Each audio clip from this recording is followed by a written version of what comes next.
Telugu Desam party ఒక tweet చేసింది. ఇక్కడ మనం చూసుకుంటే మహిళల్ని ఏడిపిస్తే ఏం జరుగుతుందో పురాణాలు చెబుతున్నాయి, వర్తమానము చెప్పింది అని చెప్పేసి రాసి కింద ఒక ఫోటోని పెట్టారు.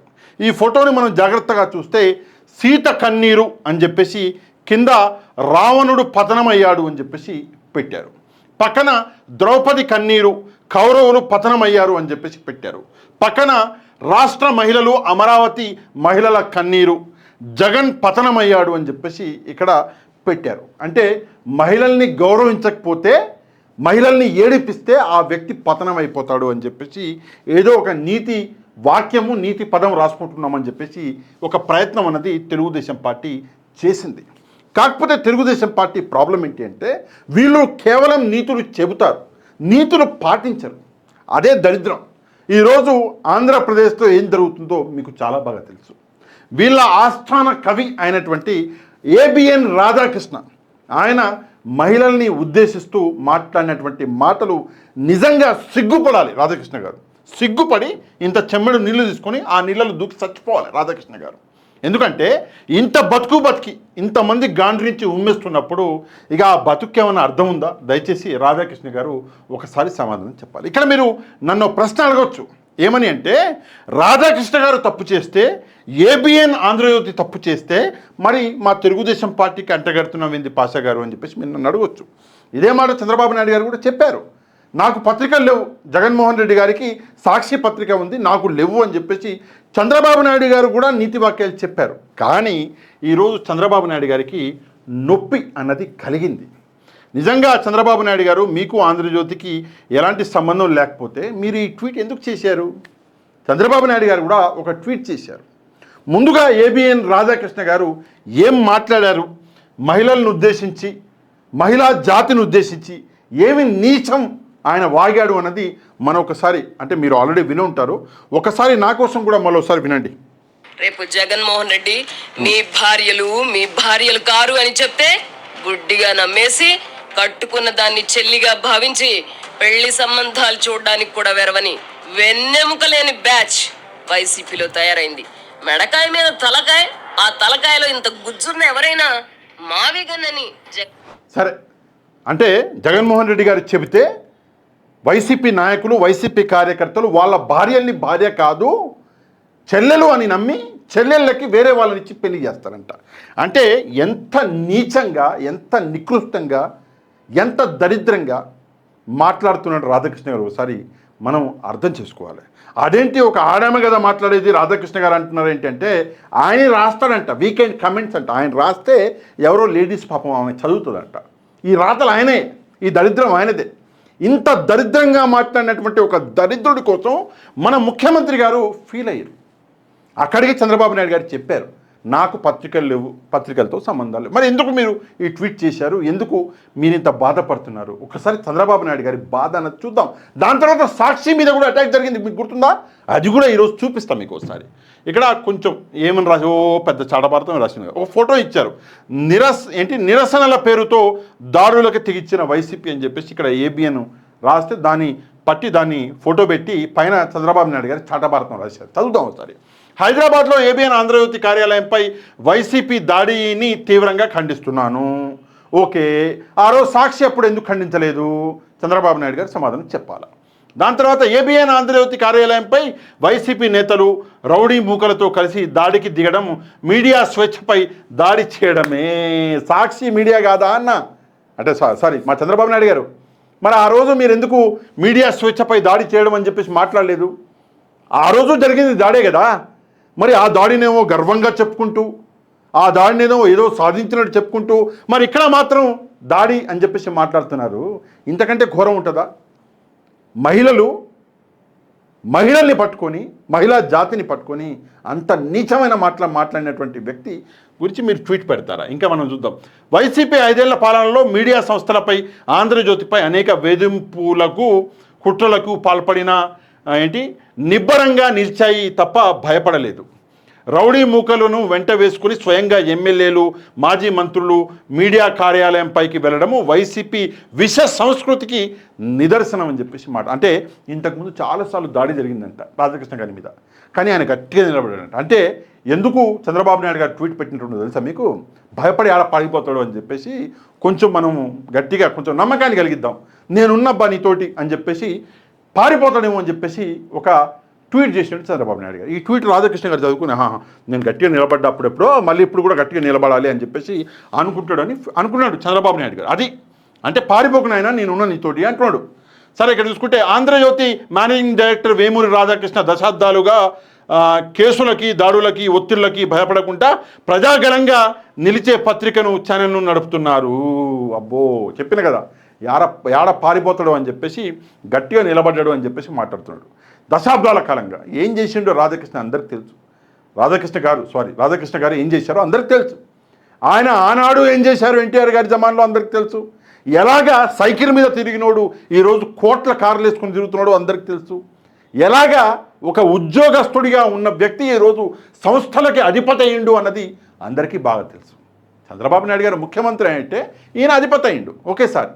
ఎన్టీ రామారావు గారి పేరు మీదనే ఈయన ముఖ్యమంత్రి అయ్యిండు, ఒక రకంగా వెన్నుపోటు పొడిచి. ఈయన కూడా ఎన్టీ రామారావు గారిని వెన్నుపోటు పొడిచే ఈయన పెద్ద అధిపతి అయ్యిండు. అది సరే, ఓకే, ఆ డిస్కషన్లకి మీ అందరికి తెలుసు నిజాలు ఏంటో, మళ్ళీ నేను ఆ డిస్కషన్లకి వెళ్ళను. ఓకే, జర్నలిజంలో తనకంటూ ఒక ప్రత్యేకమైన బ్రాండ్ను సృష్టించుకున్నారు. ఏం బ్రాండు? మహిళల్ని, ఆడవాళ్ళని పట్టుకొని, ఆడజాతిని పట్టుకొని ఇంత నీచంగా మాట్లాడే బ్రాండా? తప్పు ఎవరైనా చేయొచ్చు. ఏబిఎన్ రాధాకృష్ణ చేయొచ్చు, ఆయన ప్లేస్లో ఎవరన్నా చేయొచ్చు. తప్పు చేసినాక లేదు నేను తప్పు మాట్లాడినా, నా నోరు జారిపోయింది, క్షమించండి అంటే పెద్దరికం ఉంటుంది. పెద్దరికం, పెద్దోడే కదా మీరు అనేది వయసులో. మరి తప్పు ఏబిఎన్ రాధాకృష్ణ చేయొచ్చు, లేదంటే కృష్ణంరాజు చేయొచ్చు, అనలిస్ట్ కృష్ణంరాజు గారు ఆయన చేయొచ్చు.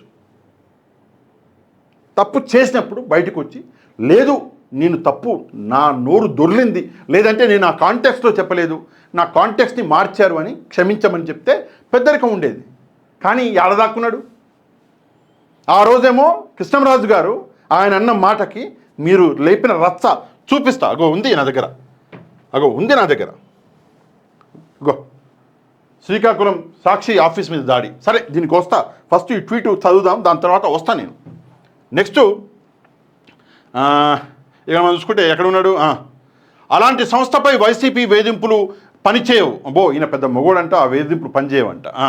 రాజధాని అమరావతిపై వైసీపీ కుట్రను ప్రశ్నించిన ఆంధ్రజ్యోతి సంపాదకీయానికి సమాధానం చెప్పలేక దాడులు, నిరసనలతో వైసీపీ డైవర్జన్ పాలిటిక్స్కి పాల్పడుతోంది. ఆంధ్రజ్యోతి సంస్థపై వైసీపీ దాడిని అన్ని వర్గాలు ఖండించాలి అని చెప్పేసి, అంటే మీరు కూడా లేవండ్రా బాబు అని చెప్పేసి తెలుగుదేశం వాళ్ళని కూడా లేపుతున్నాడు.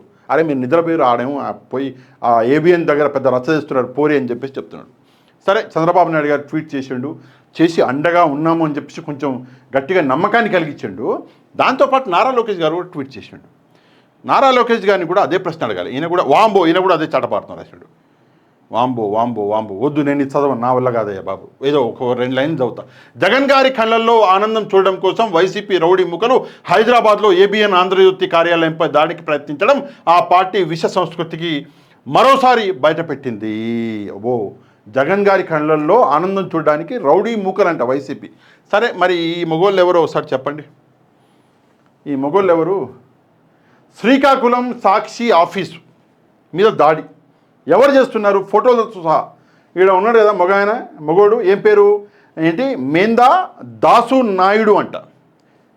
మేందా దాసు నాయుడు, మరి అది మేండానో నాకు తెలియదు. తెలుగుదేశం యువత ప్రెసిడెంట్ అంట శ్రీకాకుళం. పక్కన కొంతమంది మహిళలు ఉన్నారు. మెట్టా సుజాత గారు ఒక ఫోటోతో సహా వేసారు.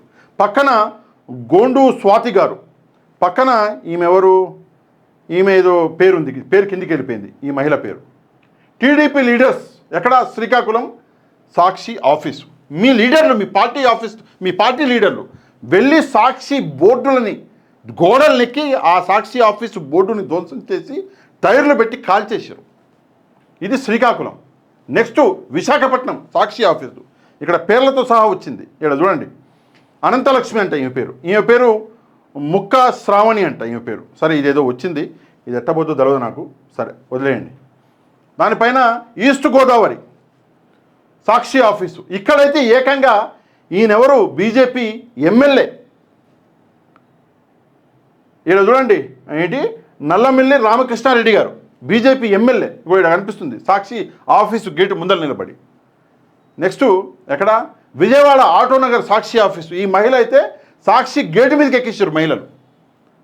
ఈమెవరు మళ్ళీ టీడీపీ కార్పొరేటర్, మహిళలు కాదు. ఆ రోజు టీడీపీ నాయకులు వీళ్ళందరూ సాక్షిని అటాక్ చేసిన వాళ్ళు. మరి ఆ రోజు మీడియా స్వేచ్ఛ గుర్తు రాలేదా? గోడలు ఎక్కేసారు. ఈయనెవరు? ఇది ఒక్క నిమిషం, ఓకే కింద పేర్లు కనిపించట్లేదు, క్షమించాలి. దీన్ని మనం కరెక్ట్ చేయవచ్చా? ఓకే చేయలేమనుకుంటా.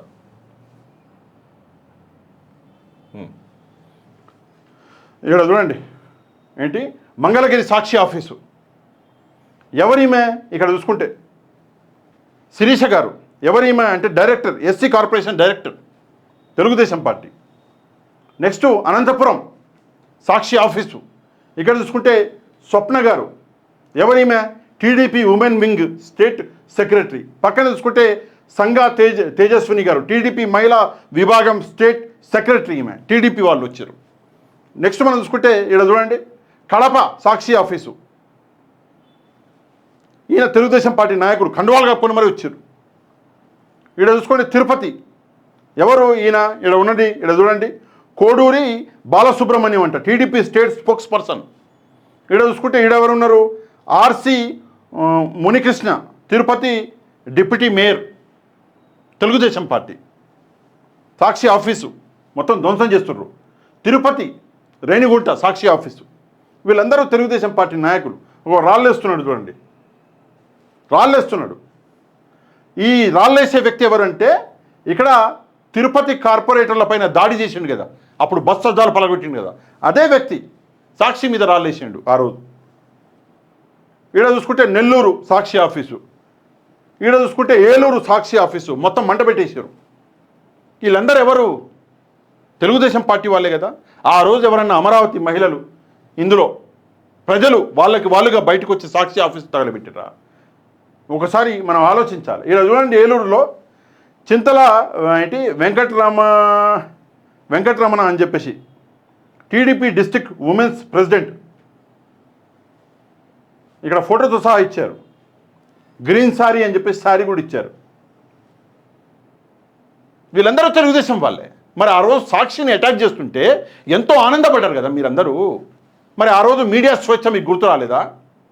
ఆ రోజు ఈ ట్వీట్లు ఎందుకు చేయలేదు మీ చంద్రబాబు నాయుడు గారు, నారా లోకేష్ గారు? ఇంత పెద్ద పెద్ద చాటభారతం రాశారు కదా మీరు, ఎందుకు రాయలేదు? ఈరోజు మహిళల్ని పట్టుకొని, సరే ఏ పార్టీకి చెందిన మహిళలు అన్నది పక్కన పెడితే, మహిళా జాతి ఈరోజు వైఎస్ఆర్ కాంగ్రెస్ పార్టీ ఓటు మీరు ఒకసారి చూస్తే 40%. అంటే దాదాపుగా ప్రతి ఇంట్లో వైఎస్ఆర్ కాంగ్రెస్ పార్టీ ఓటర్లు ఉన్నారు. దాదాపుగా ప్రతి ఇంట్లో ఉన్నారు. 40% ఓట్లు ఉన్నాయి. అంటే ప్రతి ఇంట్లో మహిళల్ని మీరు కించపరిచినట్టు కాదా? ఒకసారి రాధాకృష్ణ గారు సమాధానం చెప్పాలి. చంద్రబాబు నాయుడు గారేమో మాకు అసలు మీడియాతో సంబంధం లేదు, జగన్మోహన్ రెడ్డి దగ్గర సాక్షి మీడియా ఉంది కాబట్టి ఇష్టారీతిన రాతలు రాసుకుంటున్నాడు, మాకు మీడియాలు లేవు అని చెప్పేసి మాట్లాడి, ఈరోజు ఎందుకు చంద్రబాబు నాయుడు గారికి అంత కోపం వస్తుంది, అంత ఉక్రోషం వస్తుంది, ఎందుకని చెప్పేసి ట్వీట్లు చేస్తున్నాడు? ఒకసారి సమాధానం అనేది చెప్పాలి. అండ్ అది కాకుండా దరిద్రం ఏంటంటే ఇక్కడ చూద్దాము ఒకసారి, పెట్టారా లేదా వైసీపీ నాయకులు, వైఎస్ఆర్ కాంగ్రెస్ పార్టీ